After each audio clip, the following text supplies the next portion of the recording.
Oh, there we go. So, hello everyone. This is Mindy Wilson at the CCPD. I've seen a few of you at other mini career chats today. I am going to try to manage the waiting room and talk at the same time. Today we have a government relations mini career chat. We have two alumni with us today to talk about their careers and advice they might have for you. First, we have Bridget Winstead. She's class of 2013. She's the senior program manager for the government, or for government relations and community affairs at Vanderbilt University Medical Center. And Les Fugate, class of 02. He's the VP and Director of State and Local Government Relations at Brown-Forman. I think all the students, you guys are all muted with your audio. Awesome.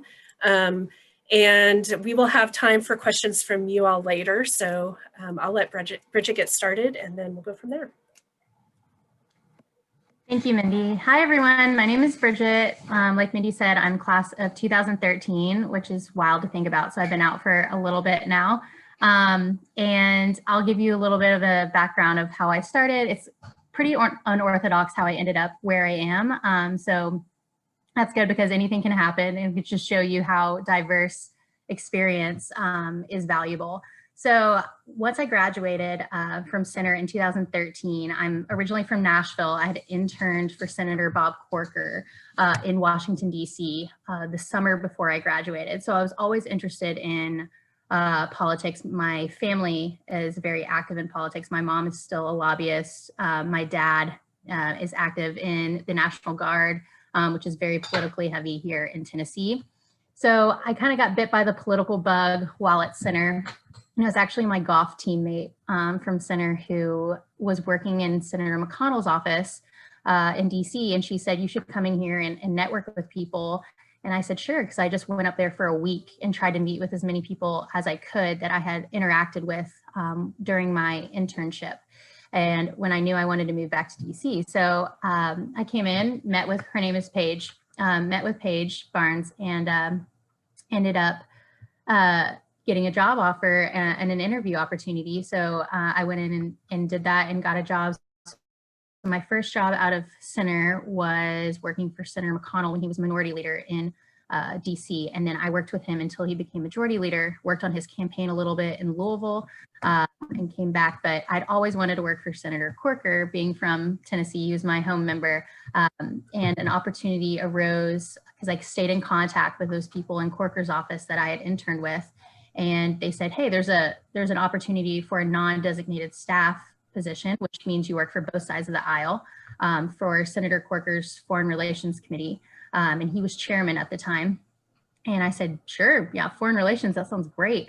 So I interviewed for that. And it was a protocol assistant and foreign travel. So we were pretty much the travel agents, I feel like, for, that's a good way to describe it, for all 19 members of the Senate Foreign Relations Committee. So when any senator went abroad on official business, we were the ones behind the scenes organizing the itinerary, working with all members or all branches of the government, of the military, to get them there if they had to fly via Navy, via Marines. So we worked with the Pentagon. We also worked with the White House. And it was fascinating experience. We were also the gatekeepers, kind of the welcome committee for any foreign dignitaries that came to the Hill. So I got to meet, Bill Gates. I got to meet the Dalai Lama. I got to meet Prince Charles. So it was very, very cool. But there was nowhere really to go from there. So I decided that I've always wanted to go back to grad school. And I started putting some feelers out for public diplomacy programs across the country that were outside of DC and New York, which are the hot spots for, the GWs, the Americans of the world, all that. NYU, that's where I was looking outside of that because I was like, I want to experience something different. And I actually fell on University of Southern California, their public diplomacy program. Their whole pitch was, this is a great program. You can outreach to the rest of the world, but you're not in DC and in New York. So I ended up flying to Los Angeles, applying for the program, got the whole spiel from the team. And then while I was there, the public relations team, which is in the same school, was like, you know what, you should look at PR. It's a more generalized concentration, and you can apply it to international relations. You don't have to just focus on international relations and then apply it to communications. So I was like, oh, wow, I think I'm getting PR'd into doing PR essentially right now. But I ended up applying for that program, and I got into that program, and the scholarship was definitely the thing that convinced me to quit my job and move across the country. But I went into a world that I had no experience in. I didn't even know what PR was for me, and I always thought of it from a political background as like Scandal and Olivia Pope-esque. Like, it was very spin oriented, kind of negative. But I ended up getting a great foundation in my 2-year program, and it was full time. So all of our classes were at night, and I worked for the university and had an internship with a small PR firm during the day. But it was great because they required you to take the base level. So I got to learn. We were all on an even playing field, and I love PR, and it was very different. It was non-political in this role. And of course I was in Los Angeles for 2 years. So I was like, well, I have to do something with Hollywood while I was there. So I ended up graduating in 2018 and stayed and worked at a PR agency doing the entertainment brand overlap. So we represented the brands.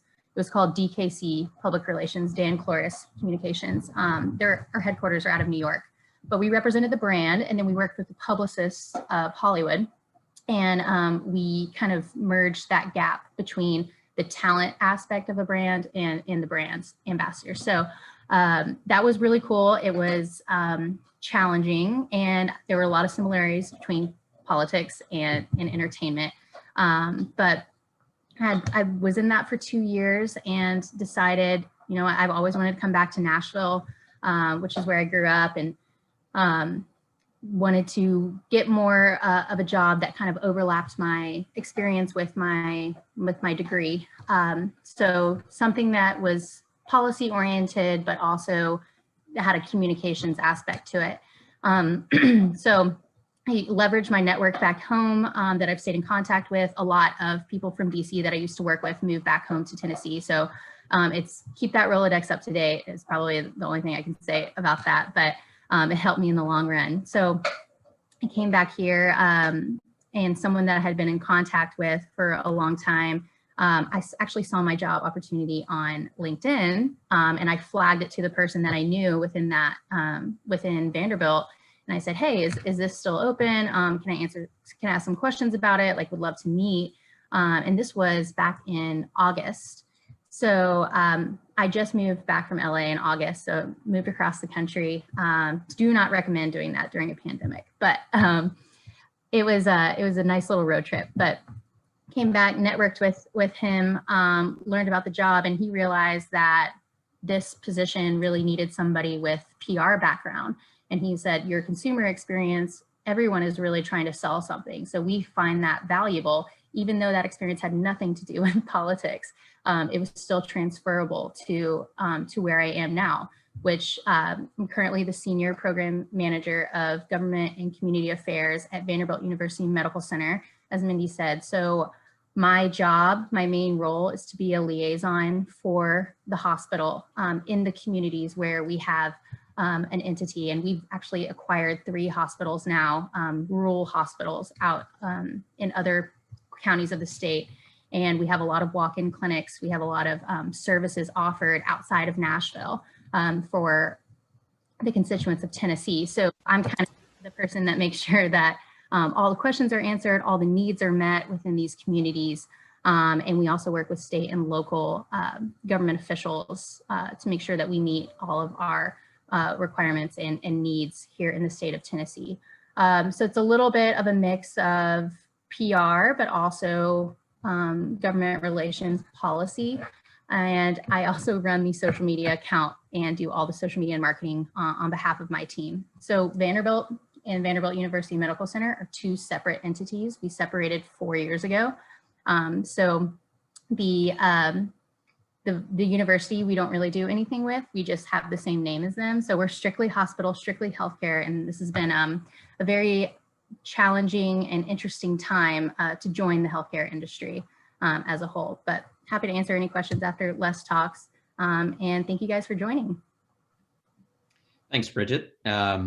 I actually had the opportunity to work with Bridget's mom in my role, so it's interesting that we got to meet this way. Well, I am from the class of '02, and just to start off, I have an identical twin brother, Wes, who went to Center with me. So you're going to hear me say we for a good bit of this. But we were first generation college students when we came to Center, and we knew we weren't the smartest.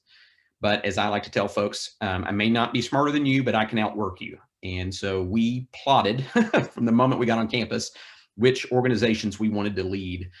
So Wes was student government president. I was IFC president. He was fraternity president. I was chair of one of the political groups.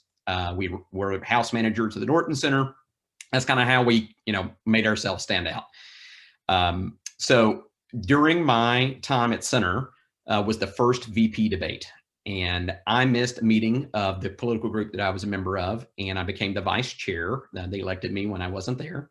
And the point was for me to do the media. The chairwoman did not want to talk to the media, and I was elected to fill that role. She ended up not coming back the next semester, so I became the chair. And for those of you who didn't realize this, Center almost didn't host that debate. Then Governor Bush said he was only going to have 2 debates, and they were going to get rid of, they were going to move the VP debate to the location of the other third presidential debate.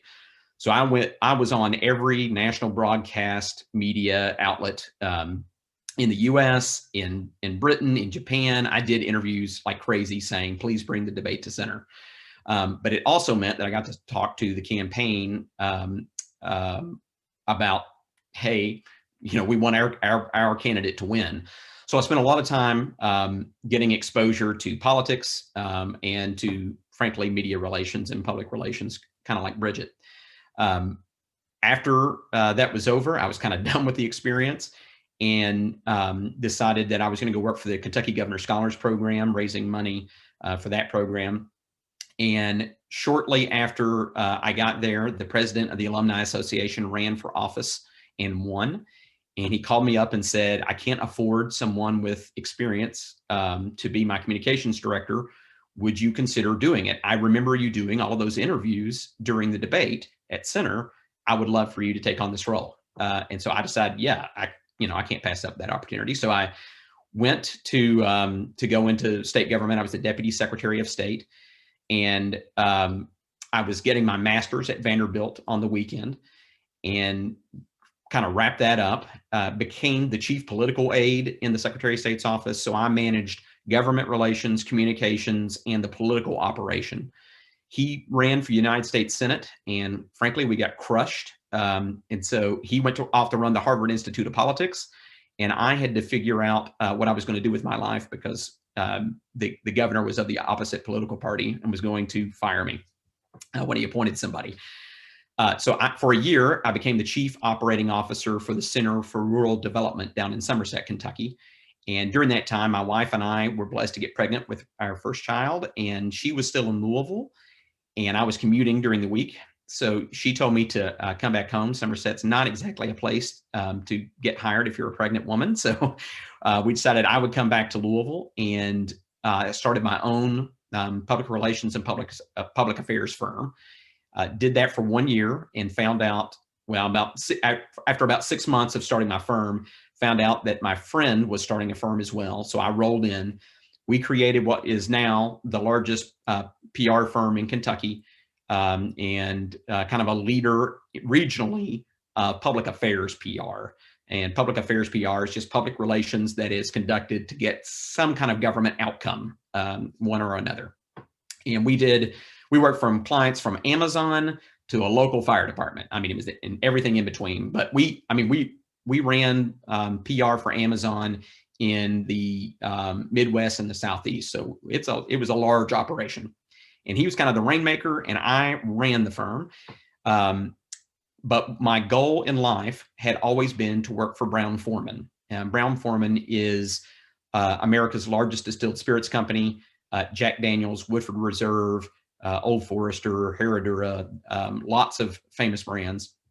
And I actually, prior to getting this job, I had never tasted alcohol in my life.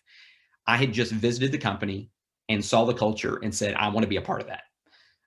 And so I kind of networked. My first professional mentor when I was with the Governor Scholars Program, the chairman of the board was the president there. And so he kind of took me under his wing. Unfortunately, he passed away before I had the chance to come to the company.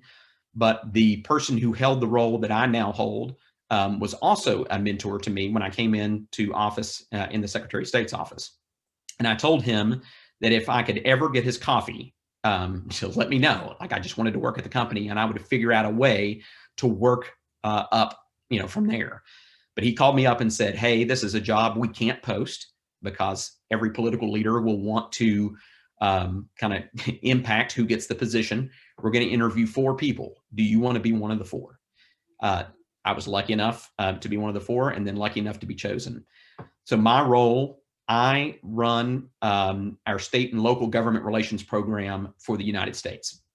I'm part of a global team. So we have one person that we just hired he started on Tuesday of last week to be our federal person in DC. And then we have 4 colleagues in Europe, 1 in Australia, and 1 in Latin America. So I kind of run the rest of the United States, all the states, and then everything locally in Tennessee and Kentucky, where the majority of our production is. And it's an amazing job. I get to be the face for a very important company in Kentucky. It's one of 7 Fortune 1000 companies. And then Jack Daniels in Tennessee is, if you travel outside of the United States, if you ask someone, what do they know about Tennessee? They'll tell you it's Jack Daniels. And so it's just a blessing to get to be with the company. So let me stop there. I'd much rather take your questions, but I do want to put one kind of bow on what Bridget said. The single most important advice that I can give you is in this business, it's not what you know, because all of you are at Center, you're very smart, or you wouldn't be there. It's now about who you know. So make those relationships and keep those relationships strong. I never applied for a single job that I didn't have a relationship that helped me get the job. As a matter of fact, I've never gotten a position from applying through LinkedIn or anything like that. It's always been, hey, will you do this job? Or there's this opportunity. Are you interested? Those kinds of things. So that would be my one kind of kudos to Bridget for calling out. And with that, we'll take your questions. Feel free to unmute yourself to ask questions or type in the chat. Don't be shy. Center students quiet. That's a first. I would also, just to piggyback and keep the conversation going on that note, I think it's important to note that networking never stops. It doesn't start when you're just looking for a job. Like, it's a continual process. This might be just me because I'm somewhat neurotic about this, but I have like a Google sheet of everyone in my Rolodex, and then when was the last time that I reached out to them, and something about them. And President Roush was so good about that. He would always remember something little about everyone at Center, as well as their name. So it was a conversation starter, and that's so important too in government relations, but I feel like in any industry, really.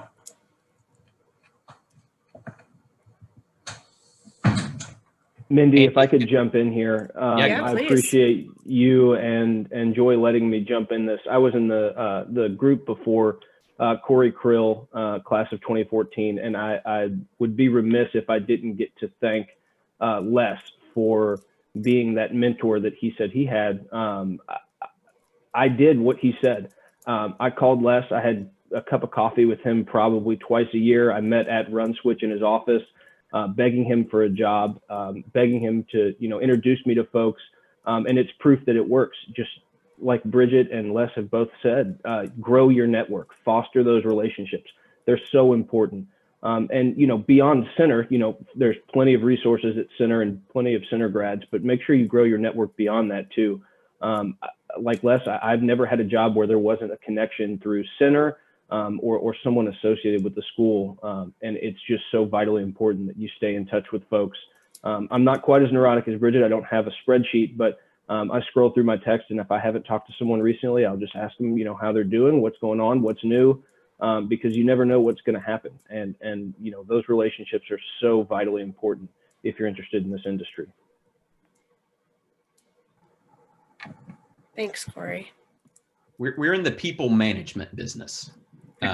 It's, people think all the time we're just sitting there talking about policy and stuff. I joke with folks, I don't set the policy for our company. Someone else tells me what to argue. It's then my job to go out and sell that vision and use my relationships to help get that accomplished. So I always tell people I'm in the people management business. For sure, and I can echo that as well. There's also really no guidebook on how to do this job. And I don't want to speak on behalf of Les or Corey really, but you really have to just jump in and kind of build the relationships yourselves. And there's nothing like a checkbox. You can be like, okay, like I've accomplished this today. Like I've done my job. Like every day is different. If somebody asked me to explain my day to day, I could not do it because it's different every single day. And it's all about the relationships and leveraging that. So it's a lot of coffees, a lot of lunches, a lot of Zooms, a lot of phone calls.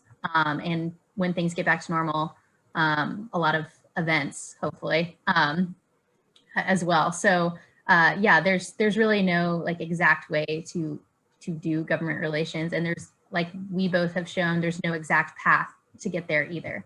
So I thought I was going to be the next John Roush.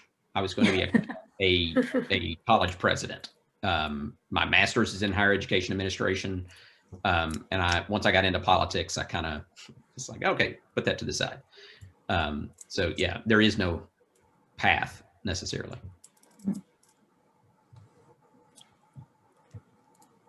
I always like to, Hannah, I think you have a question. A quick question for you, Bridget. I know you talked about going and doing other like job related things before going to get your master's. And I'm wondering just like how you think those years in between graduating from center and going back to school, like made you like more prepared for what you went to do, or if there are any drawbacks. Yeah, a lot of people go straight into grad school right after graduating from undergrad. But for me, I didn't really know what I wanted to go back for specifically. Thought about law school and so glad that I did not do that. But anyone who wants to do it, go for it. Just wasn't for me. And I think that those almost 4 years, 3.5 years outside of center and before I went back to USC, they really kind of honed in what I wanted to do. And I got to utilize, and a lot of MBA programs really want that experience, real world work experience before you go back into it. And I feel like that experience really benefited me and made me more of a desirable candidate. And also master's is very niche too. So I got my master's in strategic public relations. So I got to figure out what exactly I wanted to do with that, even though it was ultimately I wanted to do public diplomacy, but at least I had some kind of direction to go in and to apply to schools that could offer that experience for me. So I'm a big proponent of working, kind of getting your feet on the ground. And then if you want to go back to school, there's a lot of opportunities to work at a company that will pay for your school, which would be ideal. And so those are conversations that you can have within a company if you work in-house somewhere. But I'm a big proponent of getting some experience on your belt and then figuring out, what you want to do if you want to go back for higher education. And Hannah, I would say that I did the same thing, not as long. I was out for about 2 years, but it was easier to work full time and get my master's degree at Vanderbilt than it was to go to center. I mean, it was so much easier. So I wouldn't be afraid of that kind of, demand that you're putting on yourself. Obviously, every program is different, but you'll be well trained, I would think, to be able to handle that kind of stress and workload. Plus, you bring a different perspective to the students who came straight out of school. Like, and you can provide some quality experience to the program as well. Also, anyone interested in USC, it's a great school, even though it's in LA. I loved it. Hannah, I'll also add that, I worked on campaigns right out of school, and after my last campaign ended and it was another devastating defeat, I got into real estate for a short period of time. I have no interest in real estate. I didn't know anything about it, but now I have my real estate license. And when I went into work in the governor's administration, I was working on the Kentucky Wired project, doing legislative work. And they asked me if I knew anything about easements or, toll attachment agreements or, eminent domain. And I had a background from that. Now working with the Retail Federation, we just had to cover the PVA task force that was assembled. And I know about dark store theory and triple net leases. It can all be worked back. There's no job that you could take that, can't be somehow related or may not, or may be of use to you in the future. It also depends on how you frame your experience too. I mean, like Corey said, I think any and all experience is valuable, and you can figure out some way to bring it back to how you can make yourself valuable for your next job. But it's all about how you present yourself to the company as someone that they need, not someone that they want, but they need. And you can utilize my whole thing was framing my PR experience to be valuable for government relations, and it ended up working in my favor. But that experience is not typical for someone in this role. So, or it could be exactly like however you frame it. So I think that that's something that you need to be able to articulate that experience and make sure that it's valuable and kind of tune it into your audience of who you're trying to pitch yourself to. I want to leave it open. I think we have time for one more question if anybody has anything.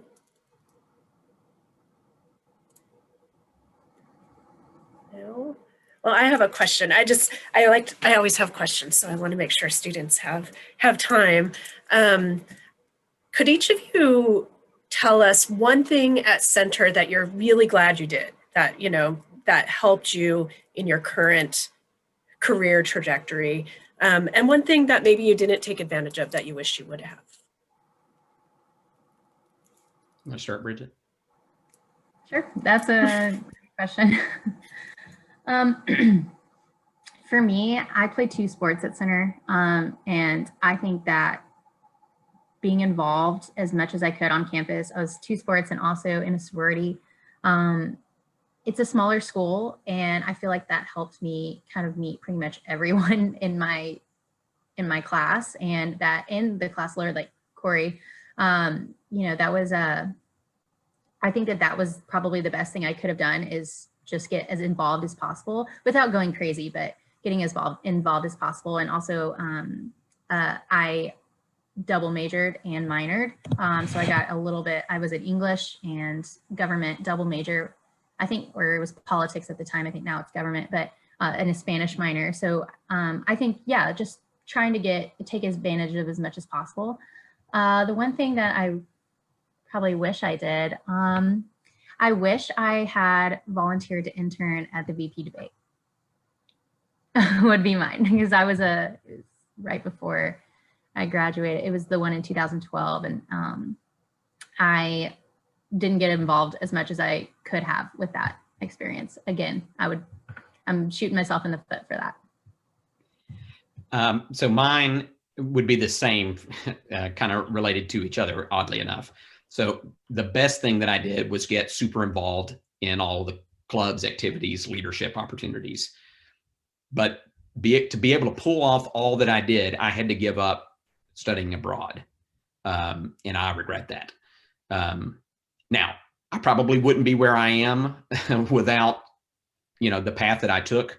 But studying abroad is really important. And if you haven't done it, I hope you get to. And hopefully more than once if you have the opportunity. So I'll echo what both of them said. I was an athlete as well in a fraternity, and I tried to stay involved, but I made excuses to myself as to why I couldn't be more involved in other stuff. You have plenty of time as college students to get involved in student government or, political groups, whether it's I don't know if they still have the Democrats and the Republican groups on campus. you have time to do it. And I know there's a heavy course load, and a lot of you are already involved. You know, being on the Zoom meeting, it shows me that you guys are students who are involved to begin with. But do it and stay involved. It's so important, and I wish I had done that. I got to study abroad, which was amazing. One of my favorite semesters at Center. Also, one thing I would tell you to do that I did was I took an art class. Most of my days were spent with numbers as an economic major and a government double major. But taking an art class was really therapeutic, and it was a lot of fun. And I'm just terrible at art, but it really was a great semester.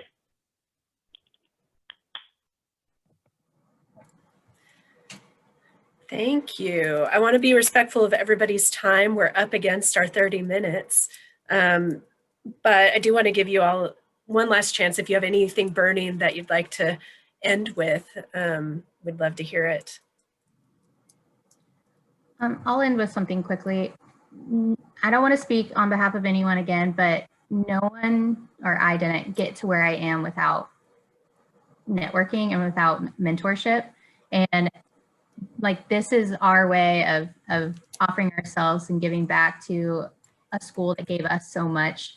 And I want you all to take advantage of the opportunity to reach out to us with any questions. You'll never bother us, promise. We'll get back to you as soon as we can, but we didn't get to where we are without help. And we want to provide that outlet for you all as well. Yeah, as Corey said, you know, this is something I love to do. If you have any connection to Center, I want to help you go as far as you can go. One, it'll be great for you, but two, now that I know you, it'll help me. Again, the networking, it's important. But seriously, if I can help you get anywhere, to make a connection, to give advice, whatever I can do, don't hesitate to reach out. And when things get normal again, I would love to have you to our campus in Louisville. We've got a great place to have lunch and learn about the distilled spirits industry, and would love to help you out in however I can.